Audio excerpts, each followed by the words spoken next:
Hello दोस्तों, स्वागत है आपका Q&A 10 में, जिसमें हम 10 मिनट में डेली करंट अफेयर को डिस्कस करने की कोशिश करते हैं। जो करंट अफेयर इंपॉर्टेंट होता है यूपीएससी और दूसरे पीसीएस के लिए और दूसरे एग्जाम्स के लिए। आज है 2 नवंबर 2021।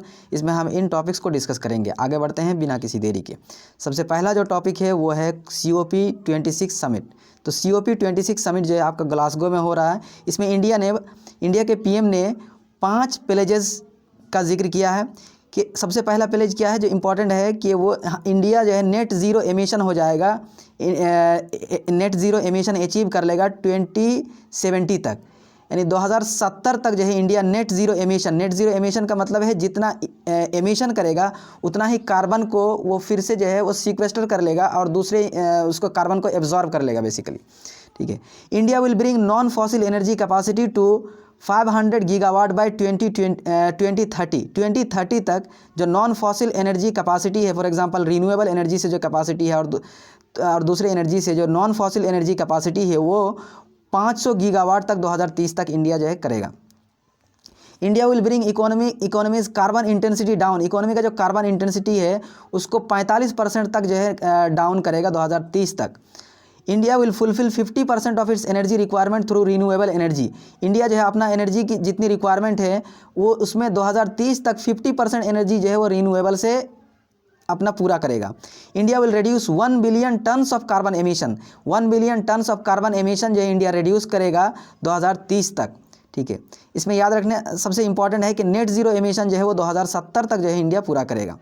अब देखते हैं कि टॉप एमिटर कौन है। टॉप एमिटर है चाइना, USA, इंडिया और रशिया। चाइना ने अनाउंस अभी फ़िलहाल अनाउंस नहीं किया है अभी कि जो कॉन्फ्रेंस हो रहा था COP26 में अनाउंस नहीं किया है कि वो कब तक जो है नेट ज़ीरो एमिशन करेगा, लेकिन इससे पहले वो अनाउंस कर चुका है कि 2060 तक वो नेट ज़ीरो एमिशन को अचीव करेगा। यूनाइटेड स्टेट्स का प्लेज है कि नेट ज़ीरो एमिशन जो है 2050 तक लाना है। India which is home to 17% of world population. India जो है 17% ऑफ वर्ल्ड पॉपुलेशन है, लेकिन इंडिया की अगर उस हिसाब से देखा जाए तो इंडिया की जो एमिशन इंटेंसिटी है वो पर कैपिटा वो जो है सिर्फ पूरे वर्ल्ड में तो 5% है। इंडिया की जो एमिशन है वो पूरे वर्ल्ड में अगर देखा जाए तो 5% है, जबकि पॉपुलेशन है वो है 17%। अगला टॉपिक है बैन वन फायर क्रैकर। तो फायर क्रैकर पे सुप्रीम कोर्ट ने मना कर दिया है कि कंप्लीट बैन लगाने से। ठीक है। इसमें कलकत्ता हाई कोर्ट ने बैन लगा दिया था complete ban one fire cracker. India ने इस पर रोक लगा दिया है। ठीक है। हर घर दस्तक ये बेसिकली किससे रिलेटेड है? वैक्सीनेशन कैंपेन से रिलेटेड है, जिसमें नीति आयोग के मेंबर डॉक्टर के पॉल ने कहा है कि under the campaign health care worker in all states will visit door to door जाएंगे वैक्सीनेशन के लिए। ठीक है। PM गति शक्ति NMP आपको इससे पहले पता है कि गति शक्ति जो स्कीम है वो लॉन्च हुआ था, जो इनिशिएटिव है लॉन्च हुआ था, तो उसके लिए नेशनल मास्टर प्लान बनाया गया है। ये 20 मेंबर का एम्पावर्ड ग्रुप होगा। इंपॉर्टेंट है, 20 मेंबर का एम्पावर्ड ग्रुप होगा गति शक्ति NMP नेशनल मास्टर प्लान, जिसको the cabinet secretary will be chairperson, जिसके चेयरपर्सन होंगे जो कैबिनेट सेक्रेटरी होंगे। इसमें और दूसरे मेंबर होंगे, फॉर एग्जांपल जो मेंबर होंगे वो रेलवे बोर्ड के होंगे, सेक्रेटरी ऑफ रोड होंगे, और जो दूसरे पेट्रोलियम हैं, पावर है, टेलीकम्युनिकेशन, ये सब के सेक्रेटरी होंगे, इसके मेंबर होंगे। ठीक है। इनका बेसिकली काम क्या होगा इस ग्रुप का? PM गति शक्ति NMP का नेशनल मास्टर प्लान का ये काम होगा। जो टर्म ऑफ रेफरेंस है to review and monitor the implementation of plan to ascertain the logistic efficiency को देखेंगे। ठीक है। और कोई अगर अमेंडमेंट करना होगा तो प्लान में तो उसको देखेंगे। आपका भाषा संगम इनिशिएटिव ये देखिए यूनियन एजुकेशन मिनिस्ट्री का ये इनिशिएटिव है। ठीक है। इसमें भाषा Sangam initiative for school children के लिए है। आपका भाषा संगम मोबाइल ऐप है और एक भारत श्रेष्ठ भारत मोबाइल क्विज़ है। तो भाषा संगम इनिशिएटिव जो है, Bhasha Sangam initiative ministry of education का है, under Ek Bharat Shreshtha Bharat to teach basic sentence of everyday usage of 22 Indian language. जो कॉन्स्टिट्यूशन में जो रिकॉग्नाइज्ड लैंग्वेज हैं, जो मेंशन लैंग्वेज है 22 लैंग्वेज, उसमें से बेसिक जो सेंटेंस है वो सिखाया जाता है इस भाषा संगम इनिशिएटिव के द्वारा। ठीक है।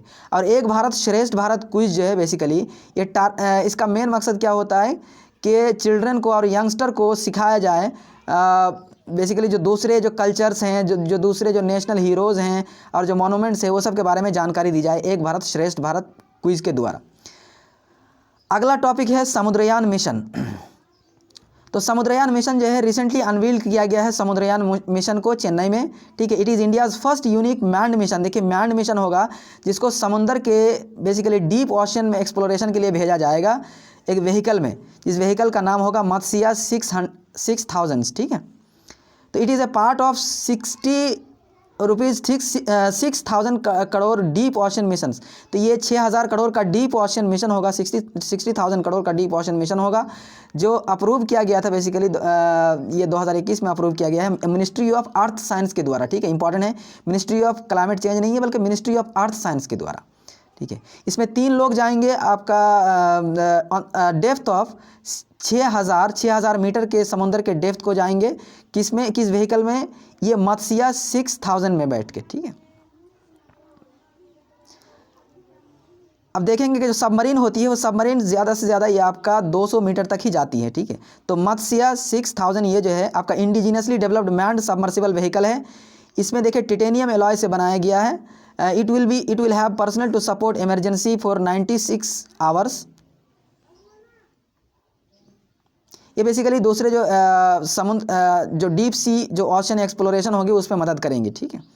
ये फर्स्ट कंट्री होगा इंडिया डेवलपिंग कंट्रीज़ में से, जो डेवलप्ड कंट्री है, जैसे फॉर एग्जांपल यूएसए हो गया, उसके बाद जापान, ये सब तो पहुंच चुके हैं, लेकिन डेवलपिंग कंट्री में सबसे पहला होगा इंडिया जो इस तरह का मिशन लॉन्च कर रहा है।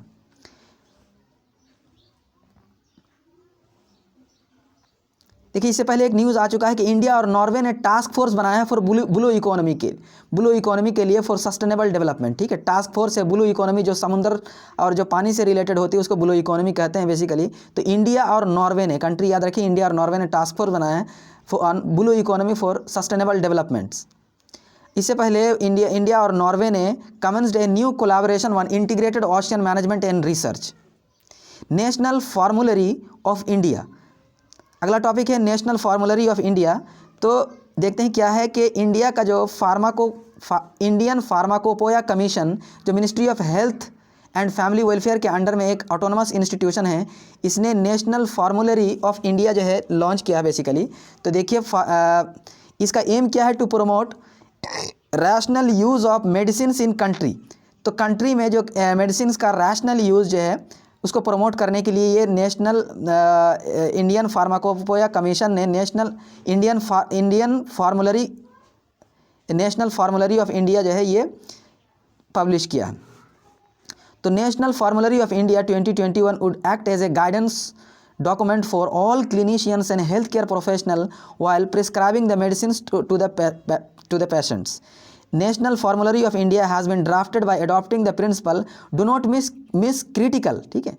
ना तो क्रिटिकल मेडिसिन है उसको मिस करना है और ना तो ओवरलोड करना है, ठीक है।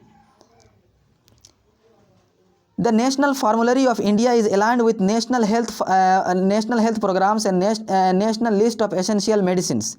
Indian Pharmacopoeia Commission ये जो है मिनिस्ट्री ऑफ हेल्थ के अंडर में एक ऑटोनोमस इंस्टीट्यूशन है, ठीक है। इसका बेसिकली काम क्या होता है कि to identify standard for identity, purity and strength of drugs, ठीक है। तो इसको प्रिस्क्राइब करना होता है। ये पब्लिश करता है बहुत सारे डॉक्यूमेंट्स, खास करके मेडिसिन की क्वालिटी पे, and adding new and updating existing monographs in the form of IP। अगला टॉपिक है निमोकोकल कंजुगेट वैक्सीन्स। बेसिकली इसको शामिल किया गया है आपका यूनिवर्सल इम्यूनाइजेशन प्रोग्राम में। निमोकोकल कंजुगेट वैक्सीन्स ये क्या होता है, pneumococcal conjugate vaccine is given to prevent pneumococcal disease. तो जो निमोकोकल जो बैक्टीरिया होती है उससे जो पैदा होने वाले डिजीज़ होती हैं, ठीक है, उससे बेसिकली प्रिवेंट करने के लिए निमोकोकल कंजुगेट वैक्सीन दिया जाता है। This bacteria can cause many types of illness, for example आपका निमोनिया जैसे इसमें क्या होता है, इन्फेक्शन हो जाता है लंग में। Pneumonia is a leading cause of death among children under 5 years old. तो 5 साल से जो कम के बच्चे होते हैं उसमें लीडिंग कॉज होता है डेथ का निमोनिया, ठीक है। ग्लोबली एंड इन इंडिया में भी, in India around 16% of deaths in children occur due to pneumonia. देखिए 16% ऑफ डेथ जो होता है चिल्ड्रन में ये निमोनिया के थ्रू होता है। अगला टॉपिक है long range bomb. Recently DRDO ने एंड इंडियन एयरफोर्स ने जॉइंटली फ्लाइट टेस्ट किया है, बेसिकली टेस्ट किया है आपका लॉन्ग रेंज बॉम्ब। तो लॉन्ग रेंज बॉम्ब ये डेवलप किया गया है आपका रिसर्च सेंटर इमारत, ये DRDO की एक लेबोरेटरी है जो हैदराबाद में स्थित है, ठीक है। Long range bomb is India's first indigenously developed bomb, पहला इंडिजीनियसली डेवलप्ड बॉम्ब है इंडिया का।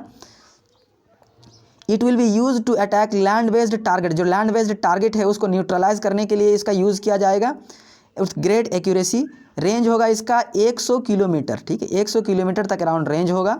सिग्निफिकेंस क्या है? The development is important as India in past has been using Israeli laser guided bomb, इससे पहले इंडिया इजराइल के जो बनाए हुए लेज़र गाइडेड बॉम्ब को यूज़ करते थे। Hence successful test of long range bomb make India capable of staying well with in its territory and hitting enemy targets at 100 kilometre with high accuracy. तो 100 kilometre तक high accuracy से वो जो है India target कर सकता है, ठीक है। Thank you.